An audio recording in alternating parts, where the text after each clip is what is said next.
de historia. Yo no lo soy, pero tuvieron a bien invitarme a estar con ellos para preparar una colección que es la historia del derecho en América Latina. Creo que este es un proyecto muy importante, ahora vamos a hablar de él, porque se han reunido bajo la dirección, bajo la iniciativa de Pablo Mijangos, quien está aquí a la derecha.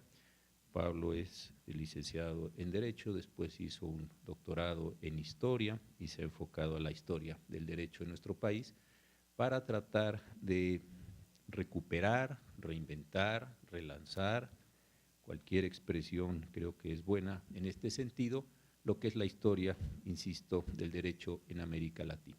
Y este proyecto se está haciendo realidad gracias a la iniciativa de Salvador Vives, de la editorial Tirán lo Blanc. Salvador Vives es un entusiasta apoyador de proyectos en nuestro país. Aquí con el Colegio Nacional tenemos una colección que me dio la oportunidad de dirigirla, que se llama Derecho y el I significa que podemos vincular al derecho con muchas cosas. Tenemos un libro de derecho e infraestructura, otro de cultura, otros de forense, en fin, temas que no suelen ser analizados constantemente o regularmente desde el punto de vista jurídico. Y gracias al esfuerzo de Salvador Vives, pues esta colección va muy bien. Lo que voy a hacer ahora, en mi carácter de miembro de este Colegio Nacional, es darle la palabra a Pablo Mijangos, porque él realmente es quien ha estado impulsando el proyecto que hoy tenemos. Nos va a presentar seguramente a los integrantes del Consejo Editorial, nos va a dar las características de este proyecto. Y también quiero presentar desde ahora a la doctora Tamar Herzog. Ella es doctora en Historia, también tiene la carrera de Derecho, escribe sobre Derecho e Historia. El Fondo de Cultura Económica le acaba de publicar un libro muy importante sobre las fronteras entre España y Portugal. En Oxford University Press acaba de publicar un libro sobre una historia del derecho europeo. Y también quiero presentar al magistrado Carlos Ramos, aquí a mi izquierda. Él es magistrado de la Corte Constitucional del Perú y autor de una monumental obra histórica sobre el derecho civil de su país. Entonces, con estas características, le cedo el uso de la voz a Pablo Mijangos para que nos cuente de este muy importante proyecto. Bueno, buenas tardes. Bueno, primero que nada, quisiera agradecer al Colegio Nacional por su hospitalidad para llevar a cabo esta jornada de trabajo y esta mesa redonda de cierre, y en particular al ministro José Ramón Cosío, ¿no?, que ha sido un impulsor muy importante de este proyecto, y por supuesto a Salvador Vives, director de la editorial Tirán lo Blanc. Bueno, ¿por qué nos parece esto importante, ¿no? En general, en la formación jurídica, no solo en México, sino en Hispanoamérica, nos hemos acostumbrado a una formación jurídica muy abstracta, formalista, ajena, digamos, a las preocupaciones del mundo real, ¿no? Para decirlo en corto, muchas veces en las escuelas de Derecho, los profesores dicen, una cosa es lo que yo enseño aquí y otra cosa es la realidad, ¿no? Lo cual creo que es muy preocupante, muy grave, ¿no? Porque pues lo primero que uno le viene a la mente es, bueno, ¿para qué estoy estudiando, no? Mejor ya me voy directamente al mundo real.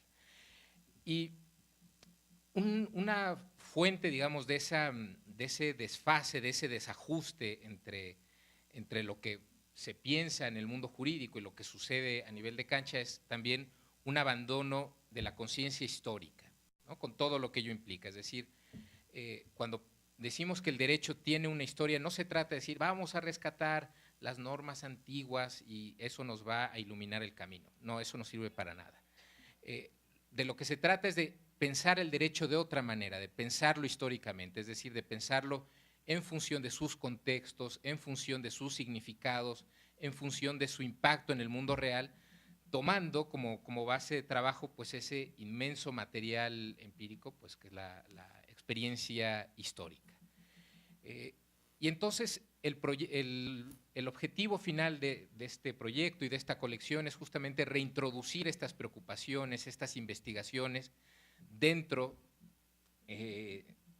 o dirigidos a un público más amplio que no sea simplemente el de los historiadores que nos interesan estos temas. Creemos sinceramente, ¿no?, que esto puede ser una provocación, una ocasión de diálogo para ir reconciliando, ¿no?, nuestro pensamiento jurídico con la realidad, ¿no?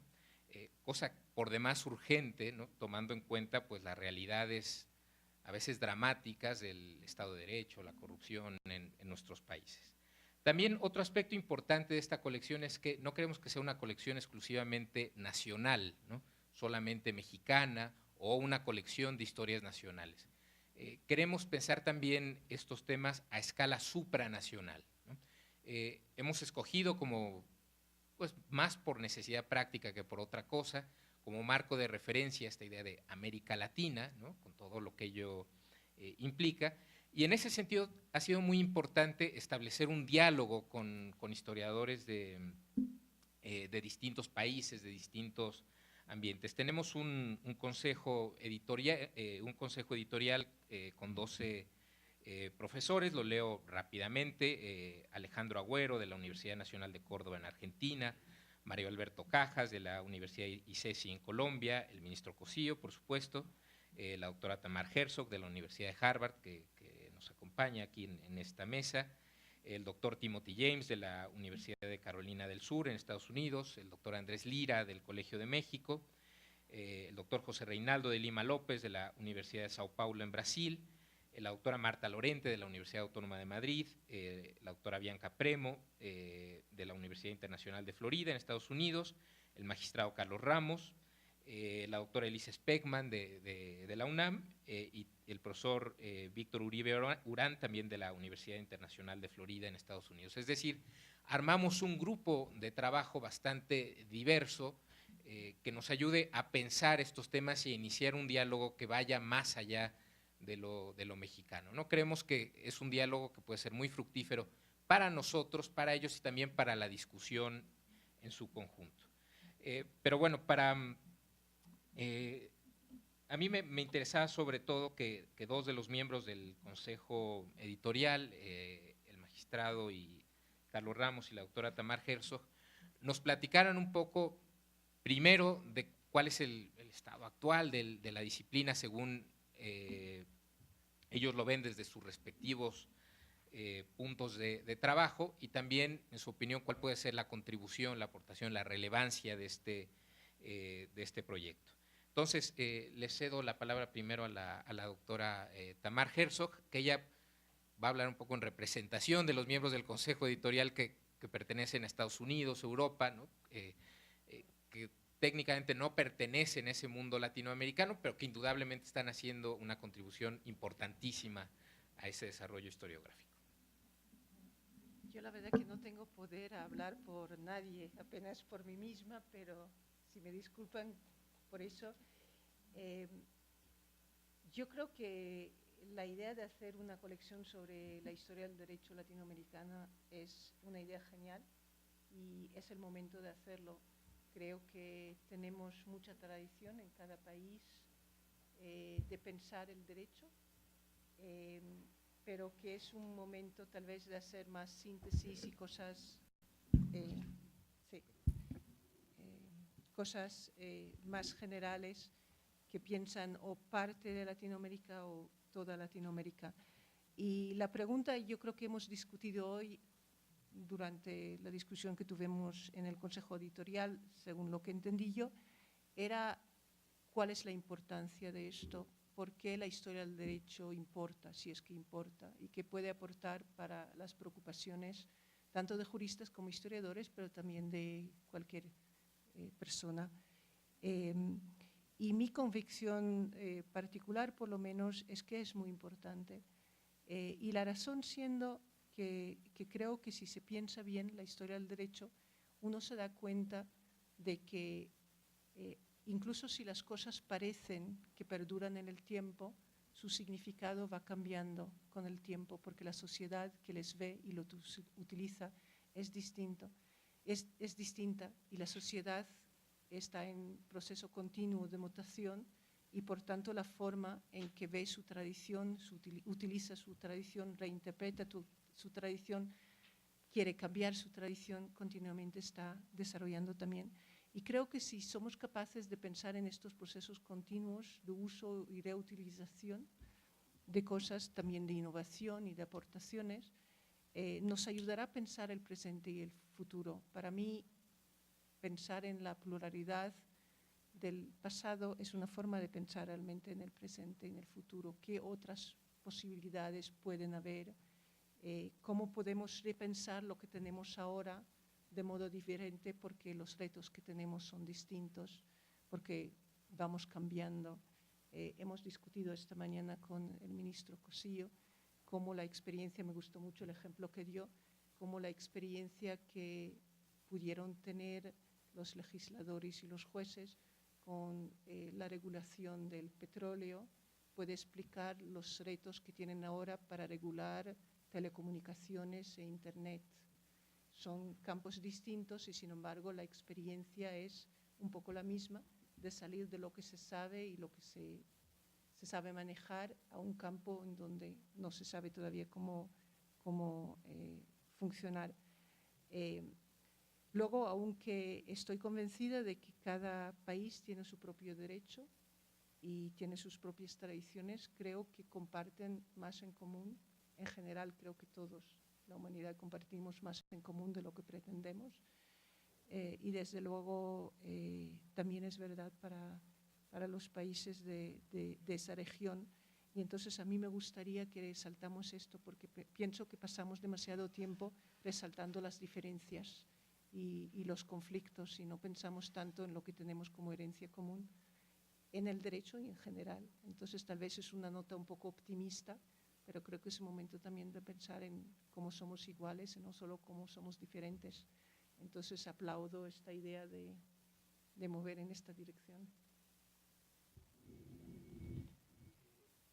A continuación, bueno, quisiera cederle la palabra al magistrado Carlos Ramos del Tribunal Constitucional de Perú. Es uno de los historiadores del derecho más destacados del continente, es autor de una monumental historia del derecho civil peruano, ¿no? Que digo, a mí me enoja mucho que esa obra no se conozca y circule más fuera de Perú, pero también pues me gustaría que el magistrado nos platicara un poco de su visión de cómo se ve desde América del Sur el estado actual de la disciplina, la relevancia también que pueda tener una colección de este tipo y sobre todo considerando pues que él ha sido magistrado del Tribunal Constitucional 4 años, aún sigue siendo magistrado del Tribunal Constitucional peruano, desde la perspectiva de un practicante del derecho, ¿no?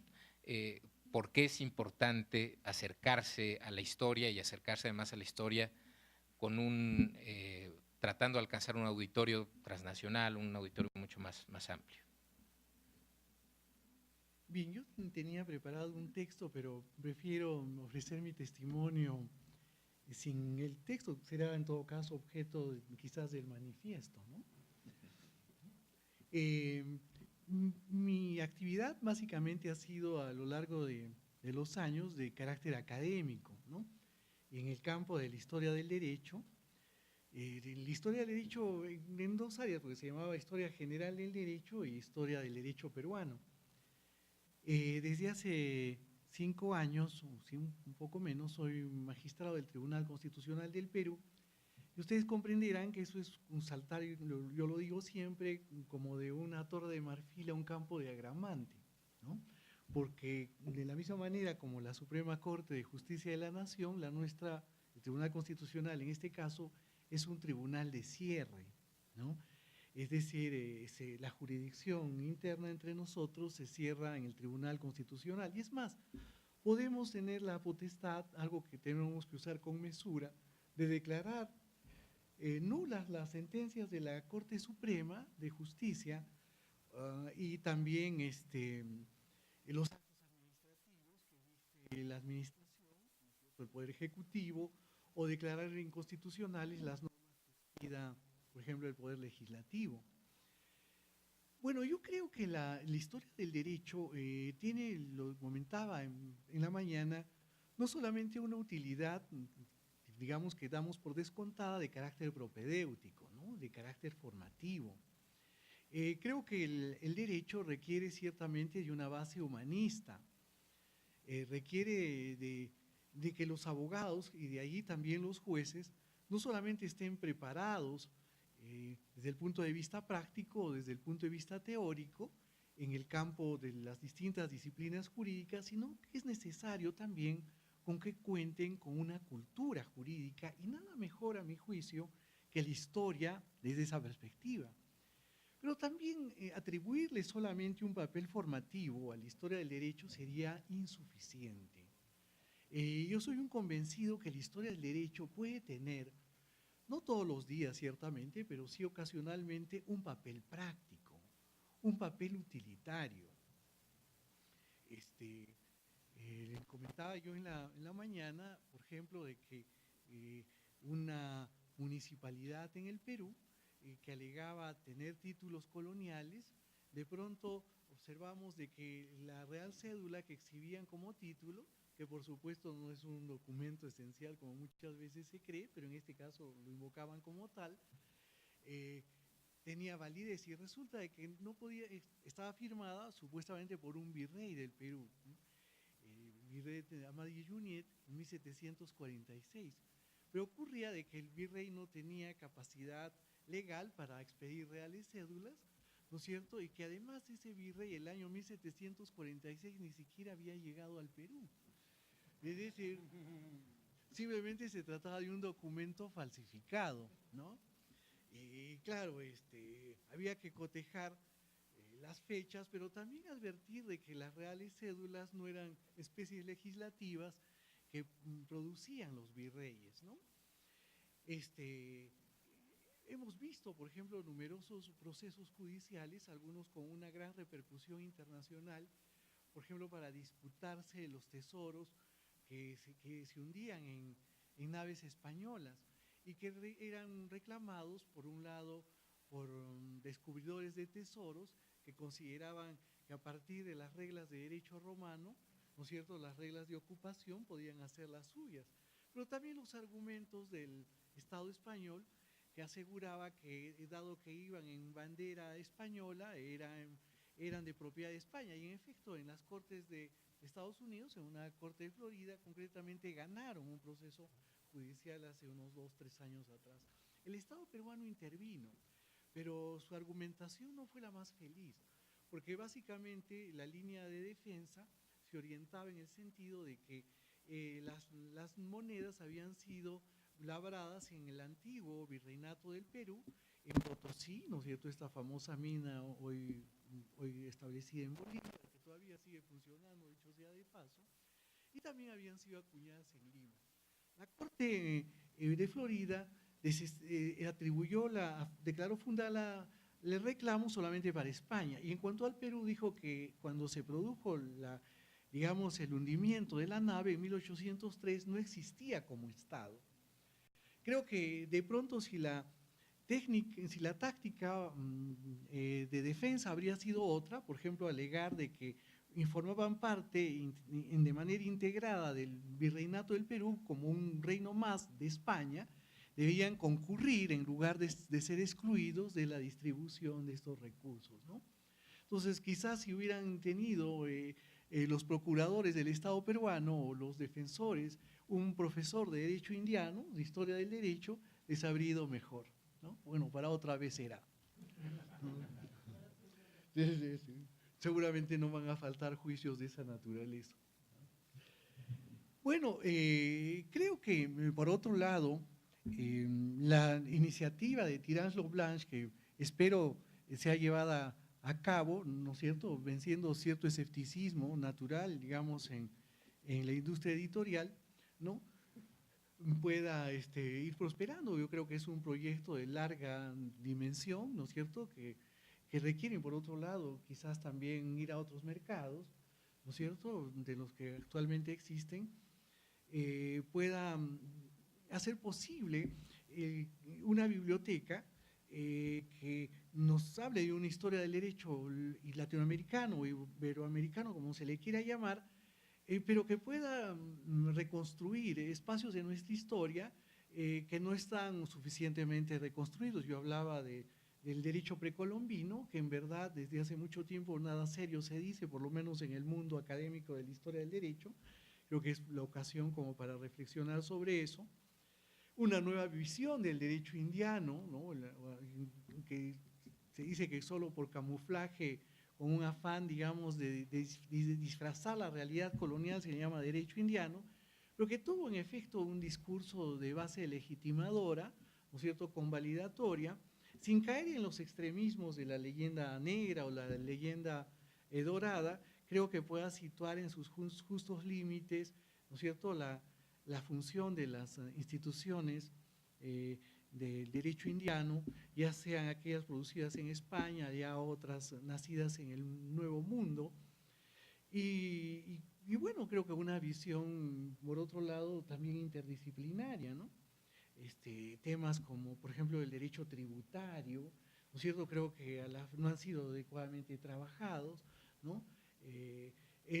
Sin duda, el desarrollo en el siglo XIX de situaciones como la independencia, el proceso de formación de las constituciones, los primeros códigos, las razones por las cuales determinados estados como México, por ejemplo, abrazaron el sistema federal, o la Argentina, o fines del siglo XIX, Brasil, y por qué otros países, principalmente del Pacífico, en cambio abrazaron sistemas unitarios de gobierno. El caso de Colombia, por lo general, el caso de Ecuador, de Perú, de Bolivia, de Chile, también resultan, creo que importante explicarlos, ¿no? El proceso de codificación, ¿no es cierto?, que también nosotros tuvimos una dinámica de circulación de los códigos. Por ejemplo, el código de Andrés Bello, que fue el Código Civil chileno de 1855, tuvo una circulación porque se implantó en otros países, se implantó en Colombia, se implantó en Venezuela durante un tiempo, incluso en Centroamérica. Lo propio, el código de Dalmacio Vélez Arfield, de 1869, y que en verdad estuvo en vigencia en Argentina hasta hace muy poco tiempo. Yo no sé por qué lo derogaron, ¿no? Se pensaba que ya estaba en desuso, pero creo que bastaba una reforma. También tuvo un sistema de circulación. Y muchas de estas cosas no se conocen, ¿no? Es decir, tampoco lo que nos falta es una suerte de diálogo, una relación, yo diría, más intensa entre los distintos espacios que integran en América Latina, ¿no? Y trabajos de esta naturaleza creo que también van a servir para conocernos entre nosotros, ¿no? Sí, muchas gracias. Le cedo la palabra, bueno, al director de la editorial Tirán. No tenía nada preparado, pero bueno, voy a decir alguna palabra.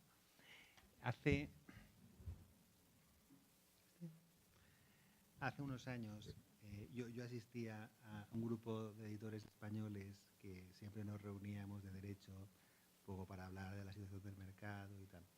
Ahora va María José, ya me ha suplantado en muchas cosas y en esta también. Y me acuerdo que siempre pensaba, idea que creo que he trasladado a María José y creo que de ello comulga, que no teníamos nada que ver con cualquiera de estos señores.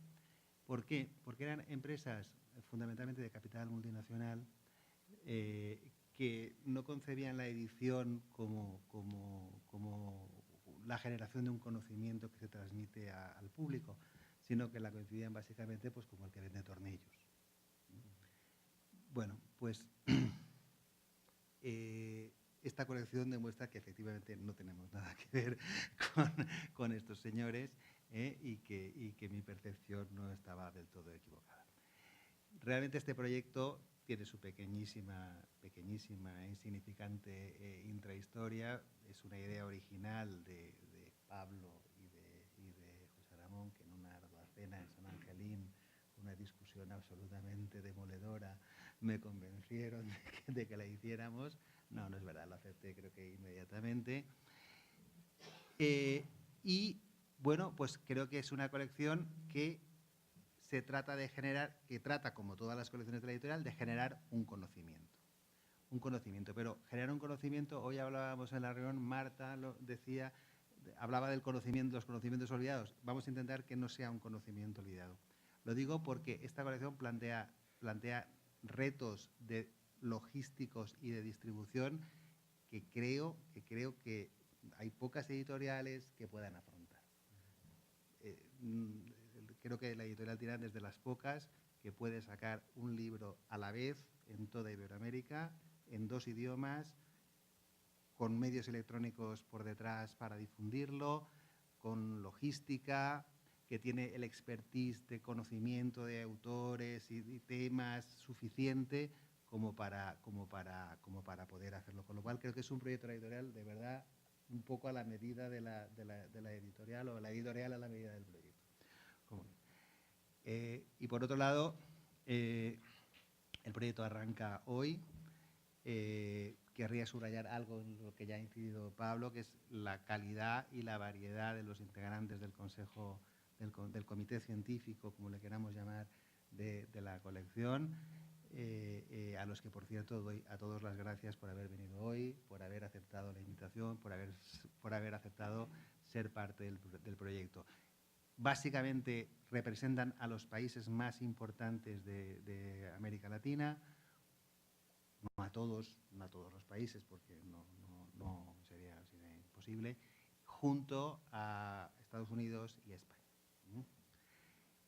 Y decir también que ya se está perfilando un plan editorial, que es un plan editorial que no puedo adelantar, obviamente, porque no puedo adelantarlo por razones obvias, pero que es un plan editorial complejo. No va a ser una colección simple de una única tipología de libro, porque no puede ser. Va a ser un plan editorial que integre obras que serán manuales, otras que serán obras de ensayo, otras que serán obras de referencia, monografías, incluso podríamos tener algún tratado.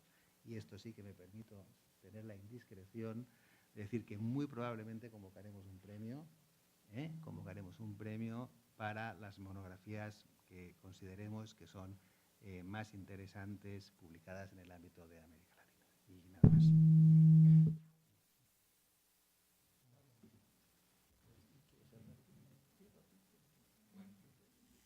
Bueno, entonces, pues este es el plan. Digo, ya tenemos dos manuscritos ya en proceso editorial, otros 2 están a punto de entregarse, también algunas traducciones, y evidentemente pues es un proyecto de largo plazo que esperemos pueda sostenerse, del cual pues iremos informando periódicamente, pero sí con esta ambición, subrayando un poco esto que decía Salvador, ¿no?, de que queremos generar conocimiento, es decir, no se trata de publicar por publicar, ¿no?, sino que también queremos incidir en la conversación más amplia sobre el derecho, sobre la historia y sobre los problemas de nuestros respectivos órdenes jurídicos. Me parece que es indispensable recuperar el papel de la historia en la conversación pública. La historia no es simplemente efeméride, no es simplemente cultura general, ¿no?, tratar de decir, oye, yo sé mucho sobre Hidalgo, pero no sé para qué me sirve eso, ¿no?, sino más bien es un conocimiento indispensable para pensar el presente e imaginar futuros posibles, ¿no? En la medida en que logremos impulsar eso en el ámbito jurídico, creo que esta colección cumplirá evidentemente su cometido. Bueno, pues ya no me extiendo más, y pues muchísimas gracias a ustedes y también a todos los miembros del Consejo.